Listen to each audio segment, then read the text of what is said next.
Welcome to Craft of the Draft, a massive episode coming up. We recap WA versus SA. We look at the 2024 draftees and how they're faring at AFL level. We look at Carlton and Collingwood's draft plans, and in the next week or so, we've got a special interview coming up. Yeah, we do. I had a chat to Josh Growden recently, Mitch, the kicking consultant. We talked all things kicking mechanics, kicking technique. We dissected the best kicks in this year's AFL draft class, so be on the lookout for that. But stay tuned for this episode because it's going to be a ripper. And if you want your AFL footy fix, you can head over to the Hideout on Zero Hangers YouTube channel and be sure to like and subscribe. Plenty to discuss on today's episode, and we might start with the SAWA game. Now, the Crow Eaters, one win away from a perfect champs carnival after a 76-point win at Alberton Oval. Where do you want to start in this game? Probably Cam Nairn and his 7-goal performance? Yeah, unbelievable. I was talking about it on the day, if Mitch Marsh doesn't get you and Aiden Schubert doesn't get you, and both of them were very, very strong as well, as we'll get to Zane Piker as well as a small forward, then you've got Cam Nairn as that 189 centimetre hybrid who's able to get you in the air. He makes defenders panic, was really dynamic at ground level as well. But 7 goals at national championships level, it's usually going to get you drafted.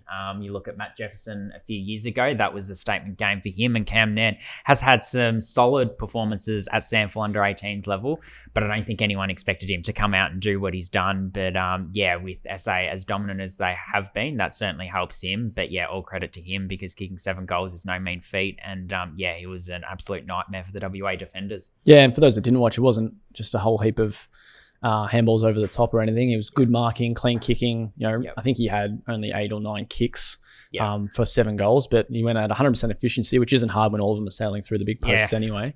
But still got into the right spots, read the flight of the ball really well, and just positioned himself perfectly to get his hands on the ball. Probably the one thing that I'd say is that 189 centimetres, he's playing as that marking forward at under 18s level, and he's probably not going to have that at AFL level. So there's question marks about, does he play as a half back when he reaches the next level? If indeed he gets there, does he play as a winger or as a higher half forward? But he certainly showed the attributes that are transferable to the next level, regardless of what position he plays. So a real statement game from the South Australian. We'll move on to Aiden Schubert. He was again prolific, Mitch, in a different way. He was getting up the ground. He was really competitive as that secondary ruck, still taking his contested marks, but probably more in that sort of 50 to 70 metre zone of the ground. And then was, showing off his field kicking and setting up his teammates to have shots on goal. I'm not sure, did he kick one on the day? Yeah, he had the opener for the game. But otherwise, it was what he was doing around the ground that was so impressive. Yeah, I loved his work rate because I think, and you look back in the game, the amount of times he's pushing up as that centre half forward option early, getting high up on the ground, up to the wing, and then using the ball quite well to get closer to attack, and then working all the way to be the next kick option after the one he's just given off. So that was a big tick for him. I think he came away with 21 possessions. I think it was a game high for score involvements. And was everywhere in the air. Didn't drop too many. Started off well with that first goal, but then we saw him just play a bit more ruck as that secondary option, and he's firmly in that first round draft mix after his first 3 games. Yeah, absolutely. Dyson Sharp continues on keeping on 30 disposals and 2 goals once again, and I think we're starting to see a lot more balance from him in terms of what he's producing. We know what he can do in the contest, but it was another game that showcased just how hard he works and his ability to lead from the front and stand up when his team really needs him to. He was the talisman in that midfield that helped South Australia stretch away from WA pretty early. Yeah, he's got one hand on the Lark medal before 1 game left in his champs. Obviously plenty to play up, but it's going to be very hard for a South Australian not to take out the medal, and he'd be favourite at the moment. Just to put into his 2 performances in layman's terms for those that haven't really been able to watch him in this champs, he's got 170 and 190 Supercoach points in those 2 games. Like that's the quality of performances he's putting forward as a real contested animal, involved in a lot of their scores, getting forward and capitalising.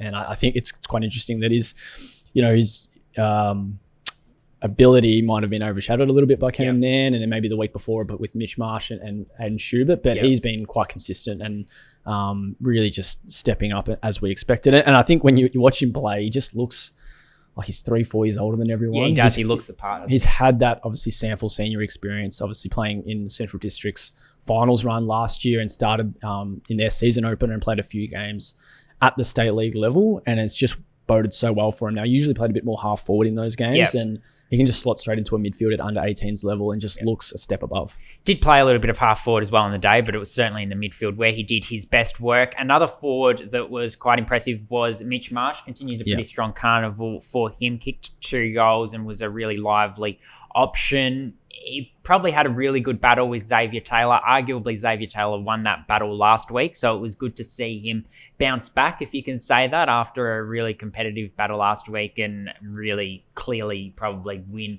his battle this week, because he looks like every bit a first round prospect when it comes to forwards. There aren't too many that are better than him with his marking capacity. Yeah, it's a complete performance from the SA forward line, Marsh being a key member of that, but Alva and Piker as well as ground level threats. As you mentioned, Dyson Sharp got forward and dominant in midfield and strong in defence, and when they got it forward, it didn't come out too often. No, it didn't. I think, just some other South Australian standouts. Louis Callaway in the midfield was, again, quite clinical, really clean and composed around the contest. So a good one for Richmond fans to keep an eye on, because his performance really, really impressed me. Elliot Duffield continues to lead that backline with absolute conviction against a WA forward line that was led by Cody Curtin, albeit they were probably starved of opportunity. And then, as you talked about, Tim Olver and then also Jim Kelly's running ability was quite strong. But there's a couple of others that have caught your eye in recent weeks. Mitch? I'm coining them the Fro Bros, and it's South Australia's wing pair of Harley Barker and Matt Leray, who got the curly white locks. And they're just a perfect pairing out wide. We've spoken to them, I think, every episode for the past month. Just given how consistently they've performed. And their combination is really been a quite integral to South Australia's success this year in holding their position. Good aerially, good by foot, smart decision making, and that's a duo I look forward to seeing for one more time. And then we probably won't see it in the AFL level, but hopefully they can bring that same standard that they're setting for SA this year. And you mentioned Duffield as well. AFL clubs love a good key defender who knows how to kick a footy. And he was quite clean with his disposal use. When you look, Louis Hayes a few years ago was that kind of type as well. And I think in a draft where we're probably lacking key defenders who aren't tied to a club, so Harry Dean being the probably the leader in that cohort, Duffield's stocks are certainly rising. Probably wasn't a whole lot to write home about from a WA perspective. It's actually interesting watching the game, because I was thinking there's been so much editorialising last week about the weakness of Victoria's draft crop after that devastating loss to South Australia, but it's like that old cricket saying where you have to wait until both teams are batted on a pitch before you can judge it, really. It was more a case, it feels like, of South Australia being so strong and so cohesive than Vic Metro's weakness when you look at what South Australia were able to do to an equally highly regarded Western Australian lineup. Having said that, Benji Van Rooyen was one that really impressed me in the ruck. I thought he was really competitive against Sam Ainsworth, who has been quite strong throughout the national championships. He won plenty of clearances. I think he won a team high number of clearances, and was quite competitive in the ruck battle as well, and able to win his own footy around the ground. And then we saw some positive signs from the likes of Fred Rodriguez, Jacob Farrow, who's starting to capture a lot of interest, and then Luke Hallett up forward. I really liked his game. Like we said, WA were starved of opportunity. It didn't get up there too often, but when it did, it felt like it was always Luke Hallett that was involved. He finished with the 2 goals too, and it could easily have been a 3 or 4 goal performance. He probably is kicking himself about a couple of those goals that he missed, but it was certainly quite a clinical small forward, medium forwards performance nonetheless. Yeah, there was some standouts. I had, like how you said, when you don't have the ball going down too often, it can be quite hard to stand out, but he certainly put his case forward. Matthew Beck, I thought, was quite solid in defence. 8 intercept possessions and moved the ball quite nicely. 3 score involvements as well from the back half when they only had 10 score involvements for the game. So he was another nice one, who I hope just takes another step before the champs ends for the Black Ducks. So there's always some positives in these games, and despite the 76-point deficit, there were some that held their own. Matthew Beck, I thought, was particularly strong in that first quarter, that first half, when the match was still sort of in the balance. So, I did like his game. We'll move on to some other weekend highlights beyond just that South Australia versus Western Australia headline act of the weekend. Charlie McKinnon, he continued his strong form. So the GWV marking forward from North Warrnambool. He kicked 7 goals against Murray. I wrote a story about him a few weeks ago, so check that out on Zero Hanger if you haven't already, after an 8-goal haul against the Western Jets. I think there were some potential not question marks, but there was certainly a note about that 8-goal performance that Western Jets don't necessarily have the key defensive stocks, but Murray Bushrangers have got much stronger key defenders, and he was able to take some marks. And it's good to see him kicking the goals in different ways as well. It's not always taking marks, which we've seen him do across a 12 to 18 month period, but getting dangerous at ground level. But it lifts his tally to 22 goals in 5 games. And Vic Country's squad was announced a few weeks ago, but that was just their squad for the first game. So with Charlie McKinnon's form, it's going to be pretty hard to keep him out of the lineup, I would think, going forward. So hopefully for him, he can crack his way into that lineup for the last 3 games of the champs. Yeah, there's a lot of those type of players in this year's draft, the 180, high 180s, low 190 forwards, and McKinnon's been one of the standouts. We've talked about Mitch Marsh and Cam Nairn just before, but got a haul of 7 over the weekend, had a haul of 8 earlier in the year, another one of 4, and I think he's kicked goals in every game to bring that tally to 22 and 5. Yep. So, certainly impressing. Would love to see him at that top level. Over the next month. And that comes off the back of no preseason because of injuries. So, really impressive to come out and basically find his form straight away. Like the first game, he only kicked the 1 goal, but he had 5 or 6 shots. So, he's been impressive every time he's pulled on the GWV jumper. Lockie Doveston as well. Much the same can be said about him, and when he pulls on the Eastern Rangers jumper, something happens. 20 disposals, 5 goals, a big factor behind their 1-point win over Geelong. It was good to see him apply really strong pressure as well. And Andrew Barker and Xavier Taylor also strong in that game. Expect to see Lockie Doveston and Xavier Taylor rested, I think, this week, and some others across the board ahead of Vic Metro having 3 games in 4 weeks, and they've obviously got to take precedence. So I want to have them refreshed before they get into that sort of busy period. He's he'll be one that I hope gets a bit more involved in Vic Metro's next game, and hopefully that kind of break helps him just freshen him up and be that electrifying player that we saw in that performance over the weekend when he has 20 and 5 and very close game as well. Very easy to stand out when you're putting that performance forward. Yeah, absolutely. Another Eastern Rangers player I want to put on the map, Marcus Krasnodamskis. Now, he has played just the 2 Coates Talent League games. He was listed with the Eastern Rangers last year, didn't play a game for them as a bottom major because he was pursuing a representative basketball career. We know this tale very well, don't we, Mitch? He didn't play any footy last year. Wasn't listed at the start of the year, just playing local footy for Berwick. Really strong form in their under-19 side. So he's come into the side the last couple of weeks, 202 centimetres, moves really well. He's got X factor, really mobile, competitive in the ruck as well, and is able to get involved around the ground. So look for him to get a little bit of interest. It's just little glimpses at this stage, but when you're 202 centimetres and you're able to do some of the things that he's shown that he can do, people are going to take interest and people are going to take notes. So he's one that could get talked about more as the season progresses. Another one as well from our weekend highlights was Cal Smith coming against his old side as well in Oakley when he's pulling on the Dandenong jumper this year, and he's just been so consistent. We know obviously moved away from the Chargers and stepped away from school footy, and it's really paying off for him. And in that Vic Country opener, he was also one of their top performers, and he's building something quite nicely this year. Yeah, he is. I thought he was clearly the best on ground in that game. 29 disposals, a lot of intercepts as well for a midfielder, a lot of intercept possessions. So he's sort of getting behind the ball and then able to sort of counter punch when he was causing turnovers, and then really clean and composed around the contest. You just know what you're going to get from him. You're going to get that sort of 20 to 27, 28 disposal game. He's going to win clearances. He's going to lay tackles as well. So continues on his strong form. Hopefully we see it throughout the national championships continue. Adam Swade and Kalani White made their VFL debuts, Mitch, against each other on Saturday night. There's a bit to take out of this game because Lockie Monteith shone as well on a VFL debut for Essendon, the teenage tall. But we'll start with the 2 talent leaguers.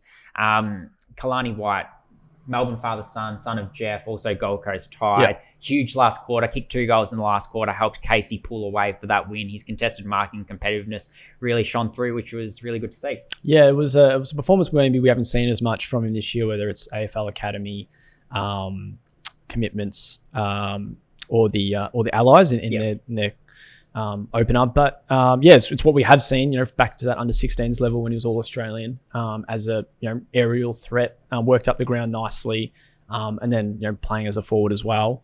Got it on the end of a couple goals, which is big tick in your first game at the VFL level. Helps when you're almost 200 centimeters tall, but he's still quite a raw prospect, and he's going to be quite a fascinating one to watch how his year goes and how he's rated throughout the year, because I think a lot of the positives on him will be his upside. Yeah. And then obviously there's the decision that comes down to him deciding on Melbourne or Gold Coast at the end of the year. And it was obviously a nice time for him to be pulling on a Casey jumper and looking in the red and blue. Obviously had trained with the Demons in the preseason as well.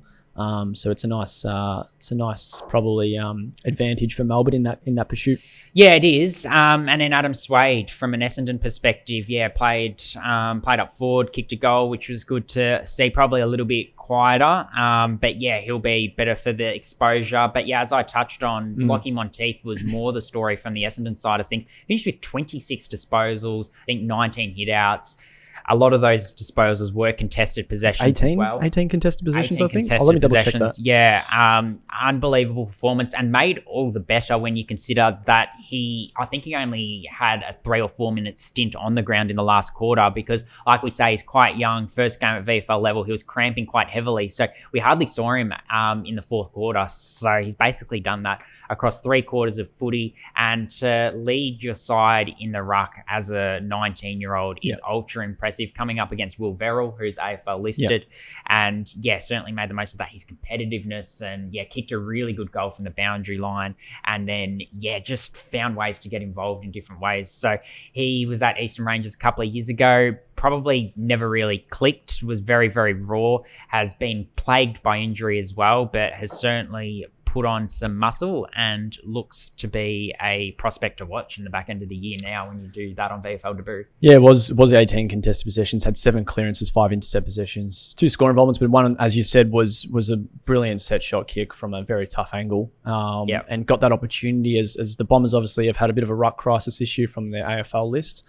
Losing 2 for the year and using Todd Goldstein at AFL level and giving Vigo Vicentini a rest to a debut this year, it just kind of shuffled all the magnets around to give Monteith that opportunity, and he certainly took it in a game that had a lot of eyes on it, given Swade and White were making their debut. It was on the free-to-air Saturday night affair, so national coverage is always nice as well, and to do that in just one game at that level immediately puts your name on the map for AFL scouts. Yeah, absolutely. And I guess the other thing is he, listed at Essendon VFL, would have been viewed for him as an opportunity to learn off a lot of AFL rucks, but was he necessarily going to get an opportunity to play as a primary ruck this year? He wouldn't have thought so at the start of the year, given the depth, but obviously, like you said, the injury crisis. Dan Annable again got the opportunity at VFL level, Mitch.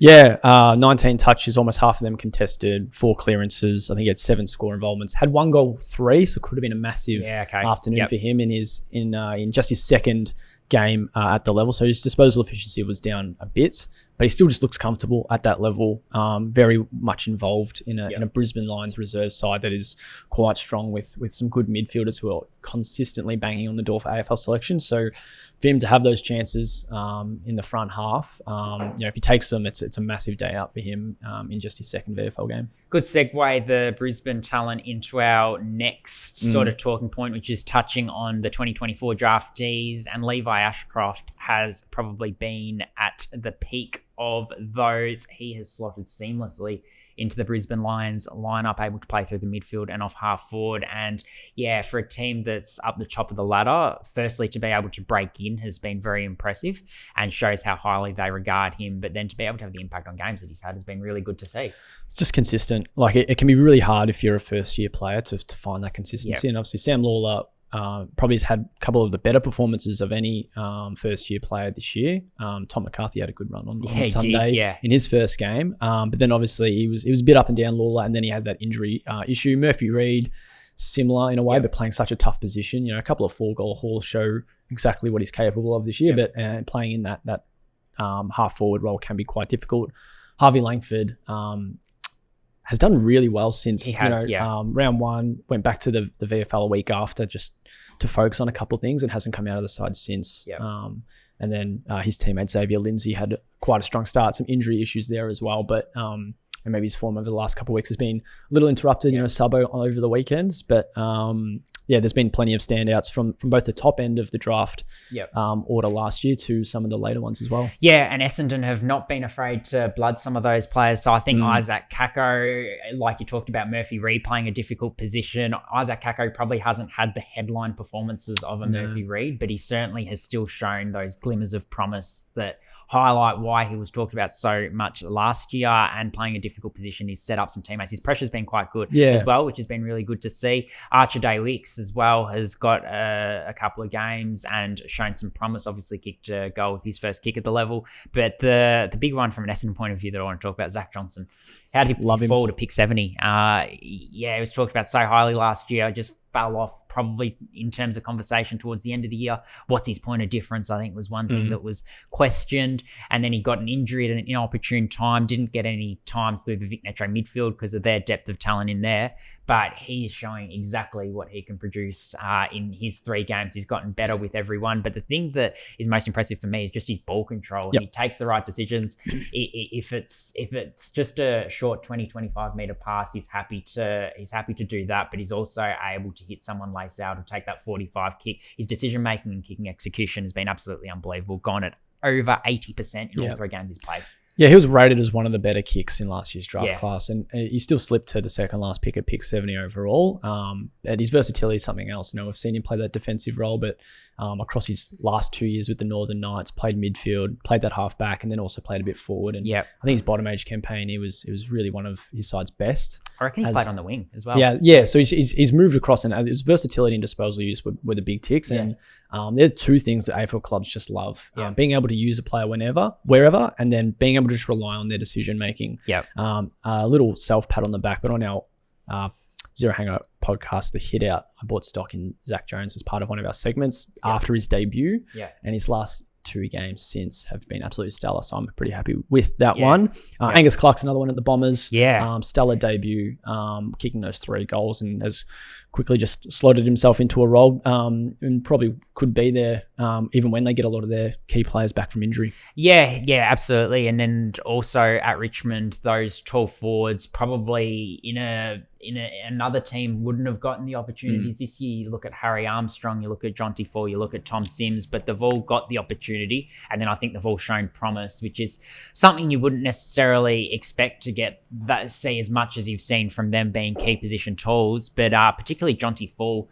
I think it's very early to say, and players like Jobe Shanahan and some others that haven't been exposed yet need to be seen before a final decision can be made, and obviously their careers need to unfold. But early stages, you'd say you can understand why they took the punt on Jonty Fall, who was probably seen as a later first round option with their pick 14. Yeah, and that came after a pretty interrupted draft year as well. So they certainly took the upside in that. Luke Trainer's another one at the Tigers who's been thrown around a little bit. We know he's quite strong in defence, but they've just got Ben Miller in great form, Noel Bolter in and out of the side. Campbell Gray has done really well in his move to the back line, so that's probably just pushed Trainer up the ground a little bit. He's now playing a little bit of wing, but played a bit forward when they didn't have a couple of those young guys in the side due to injury. So he's done well, I think, over his body of work so far this year, and it's quite difficult when you're playing a different role every second or third week for him. So big tip for him.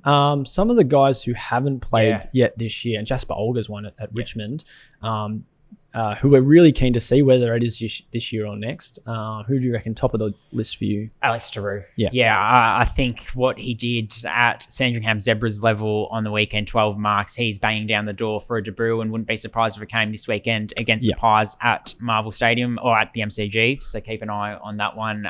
Certainly, we know what he did last year, bolted from the blue, but had that 4-week suspension, which probably interrupted him just when it looked like he was about to make his debut, and it ended up being, I think, a 5-week sort of layoff because of a bye intertwined within that as well. But he's taken to that next level so well and just continues to take intercept marks, read the ball well. He's not afraid of body contact either, and he's able to clunk his grabs rather than, you look at someone even like an Aaron Cadman who's taken some time to actually be able to transfer that form and get that strength. Alex Tarou still so raw and still so far away from how good he could be in 3 or 4 years when he does get a bit stronger.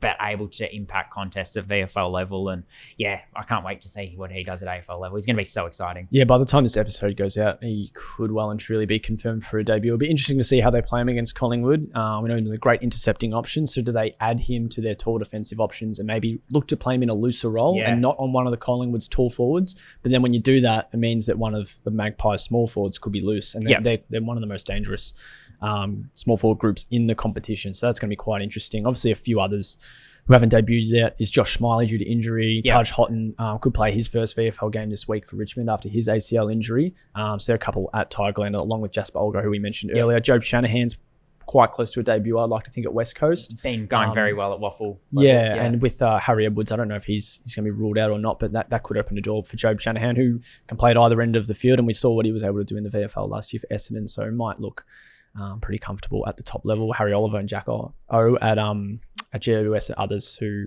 we can't wait to look forward to seeing. Jack Hour's form at VFL level for GWS has been very, very promising. He's quite an unassuming type of player and just finds ways to impact games, and he's been able to transfer that to the next level as that sort of big body player. So hopefully he breaks through for an opportunity. And you talked about the others as well. Josh Smiley, one in particular that I think certainly would have been blooded if not for injury, taking the cautious long-term approach Richmond. But we know what Sam Lawler's done, and I think there is hope that those two can complement each other well in the long term. So that'll be one to watch. Looking forward to get Sam Lawler back as well. Yeah, that'll be good. Carlton are next on our club-by-club AFL draft series for Craft Off the Draft. We've done the Crows and the Lions, so if you missed those and you want to watch those, you can do so on Zero Hanger's YouTube page. But let's get stuck into the Blues. Current draft hand of 34, 45 and 63. It's only 510 points for them, and they have some club-tied prospects to likely attain come November. Harry Dean, Jack Ison and Gresham being the three probably headline options. They've got a few more. It's going to be quite interesting. Wrote something on zerohanger.com this week about Harry Dean, and as we mentioned earlier in the show, he's arguably the leading key defensive option in this year's draft class, and really making his case known as a first round consideration. The issue for Carlton is with those three picks tallying 510 points, they're going to be relying on him to be picked 26 or later to be able to match a bid on his services. So with clubs that are keen to get key defenders in, they could be valuing Dean a lot higher in this year's draft, which is going to cause a bit of a concern for Carlton, who will need to be quite active in the trade space to be bringing in enough picks to match a bid. Now, picks 34 and 45 hold points, pick 63 doesn't under the new draft bidding system. So what they can hope for is maybe adding another pick to that hand, using those first three picks, and then that pick 63 moves up after some bids. I used on draft night, and they're able to use that selection on one of Ison or Gresham if they fetch a bid late into the draft. Obviously, they'll hope that they slip through and they can just automatically list them as NGA linked prospects. But the Dean situation is quite fascinating, because if they do need to add to their draft hand, and they do that by future pick trading, they've got Cody Walker next year, and then the year after that, they're 2027 selections. Don't know what clubs are going to want to do with those, because they don't know if Tassie's coming or not. So it could be, if you've got a top 10 pick in that draft, it could be great value if Tassie aren't coming. And if you've got one, it might not be as strong, just given the impact that Tassie's going to have on that draft order. So a bit of a conundrum for Carlton at this stage. The other thing that I'd say about the need to get a little bit creative to find the points to match a bid for Dean, that I do think a bid will come before pick 26, A, because of the lack of key defenders that you talked about, but B, I just think he's got all the attributes regardless. That too, like he's clean, he's quick, he can take contested marks, intercept marks, like he's bona fide prospect. So really, really good that Carlton fans will get priority access to him, particularly given Jacob Wiedering has carried the load for so long. Obviously, Jack Silvani's been good this year as well, but it'll be good for them to have someone else coming through.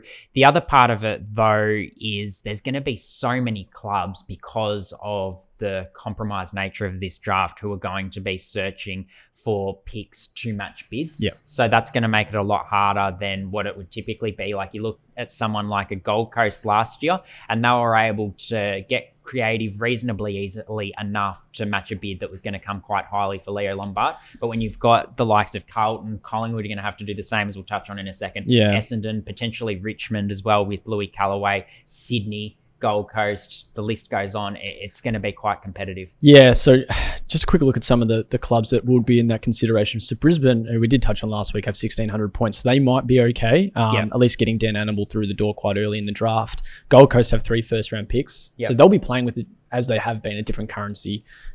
So how Carlton potentially get in their ear a little bit, but the Suns will want to get rid of their early selections and Carlton don't need those.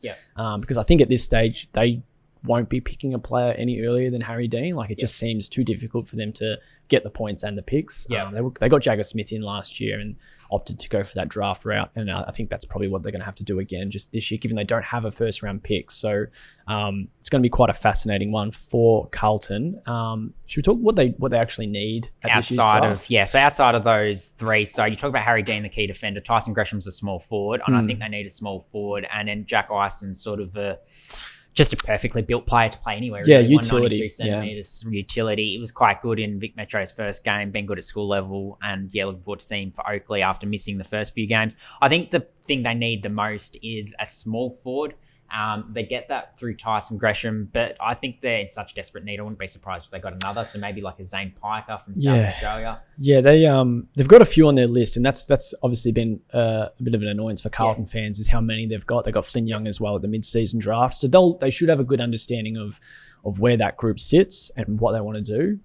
And you said maybe Gresham's just the one they add to the pecking order, but you certainly couldn't rule them out having another go at adding another. But what that means for your Durdens, your Motlops and a few other, and Young as well. I guess it comes down to whether they feel like those players have been exposed enough, and Carlton believe they need sort of a genuine A-grade small forward. Are they going to get that with the players on their list? Are they certain they're going to get that with Gresham as well? So, Zane Piker's obviously been in good form for South Australia.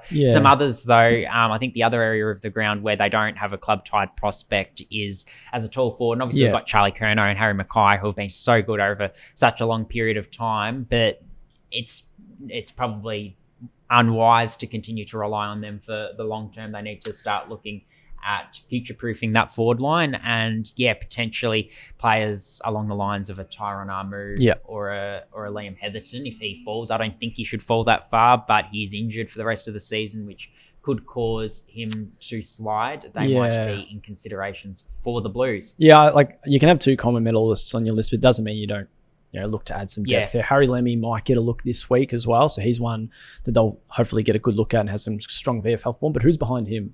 Hudson O'Keefe has been used as that ruck forward option, and he looked quite good over his first couple of games. He's also injured, so I think they just need another one in the pecking order. Armu might be good, good size on him. And could be.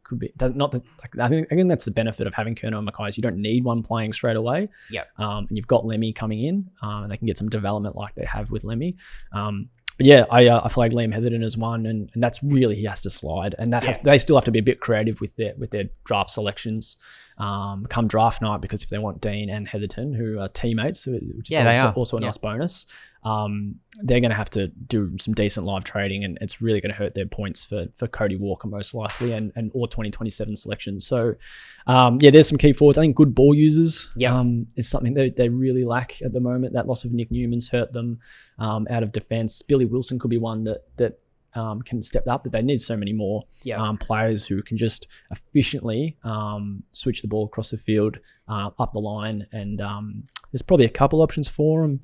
But who do you kind of have, when we talk about Zach Johnson as that elite disposal user straight out of the draft, who's that in your mind this year?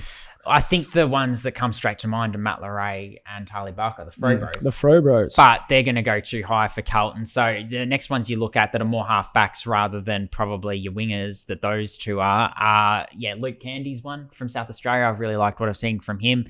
And Aaron Sharkey from the Oakley Chargers. Another one from the Oakley Chargers, an outside midfielder, can go inside as well. ACL injury a few weeks ago is Sam Allen. He's one that could slide. And I don't know, it's just a question of whether he's shown enough in the games that he's played. But Vic Metro listed, and there are certainly some people that are quite high on him. So he's one to keep an eye on for Carlton fans, potentially. But they would like some more clinical ball use across the ground. Jackson Binns, they've also got him on their list, but he's been used spasmodically at best in recent times. plenty of focus for the Blues. It's going to be such a fascinating kind of draft period for them over the next 18 months. Yeah. Just given their access to Cody Walker next year. So something to certainly look forward to both this year and next. Collingwood's draft plans for 2025. Now, we've spoken about Carlton and we've spoken about Brisbane, who have plenty of club-type prospects, and Collingwood themselves aren't short in that regard. So currently they have picks 36, 54, 64, 72. It's only 331 points for 4 picks. Yep. Because 64 and 72 aren't valued at any points, and 54 is the lowest valued draft pick from a points index perspective. I think it's 14 because it's the last in that list. So 36 is doing most of the heavy lifting there, and they've got a trio of club-tied teenagers who they'll be looking to get in at the end of the draft. Tom McGuan, is a well-known father-son prospect for them, who's probably on the fringes of first-round selection. Zach McCarthy and Jai Saxena as well, who are fellow Vic Metro squad members this year as well. But I think you look at all three of them and they get a nice variety in those 3 prospects. Yeah, and probably get exactly what they need as well. Like I look at, and I think I've said it before, but I look at the fact that you've got Riley West, who's coming through for Collingwood, and I think that Tom McCarthy's going to complement him quite well in the forward line. And yeah, Zach McCarthy, has got the ability to run through the rucks, so that's handy as a second ruck option. Tom McGuan will complement Nick Dacos quite well in the midfield, and then Jai Saxena just adds to that bevy of small forward talent that Collingwood oozes when you've got players like Beau McCreary and Harvey Harrison who might graduate into the midfield potentially as their careers sort of progress. We know that they probably need a little bit of midfield depth. Do they get that from the draft, or do they get that from the likes of Beau McCreary, who's already starting to go in there, and Harvey Harrison when he returns from an ACL injury? I guess, the same question as with Carlton for Collingwood is, who could their potential targets be to fill any potential holes on their list once you take into account the fact that they've got to match bids for those players and the fact they're being linked to the likes of Matt Rowell and some others. Yeah, it's going to be very difficult for them to tick every single box this year, just given they don't have a first round selection. And they are in that window, as you said. So they're going to potentially be looking at names in the trade space this year and next year. Rao's one of them. Ben King's another who, in more like 15 months' time, they might be packaging something up. He'll be a free agent, so that'll be quite fascinating to see.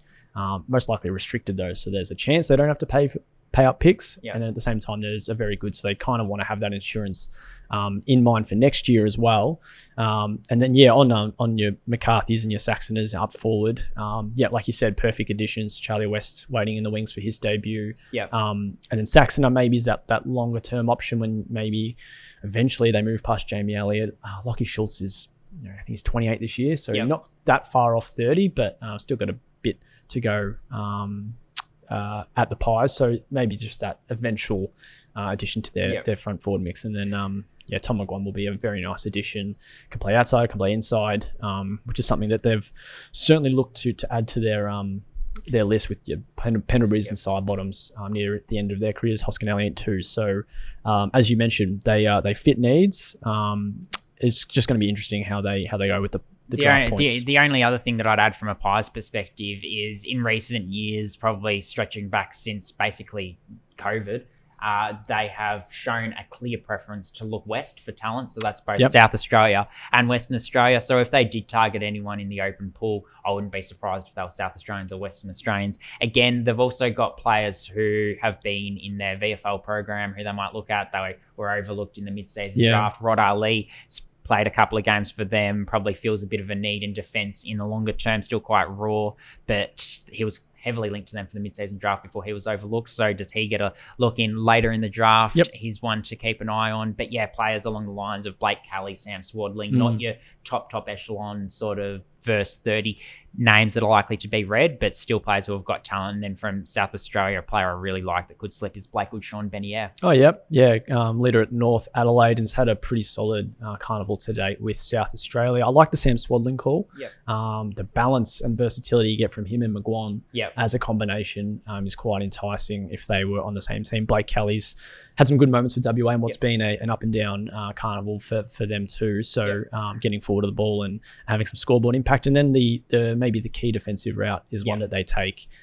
We mentioned Elliot Duffield on the show, Noah Dawes, Xavier Taylor. They're not the tallest of defenders, and there might be some lacking in that space, as we've spoken about a couple of times already on this show. Jeremy Howe's successor, maybe. But exactly right. Yeah, they look at that kind of option. Nathan Murphy, I don't think was that tall. No, he wasn't. And they got plenty out of him. Yeah, so if they're backing in Frampton and Moore, who are that 200 centimetre defensive type, then it's that third intercepting tall defender that might be for them. And they're certainly not short on options in this year's draft. No, they're not. Plenty to consider for both Carlton and Collingwood. Plenty of highlights from the weekend. Probably a quieter weekend coming up for this one, Mitch. Yeah. No national championships action, as it has a siesta before we launch into the back half of that, with plenty of games coming in Victoria. But Coast Talent League in full swing this weekend, as is school footy. So there'll be plenty of talking points. Stay tuned to Craft of the Draft on Instagram to get all the latest news, and Zero Hanger on YouTube, and also zerohanger.com.au. Thanks for tuning in.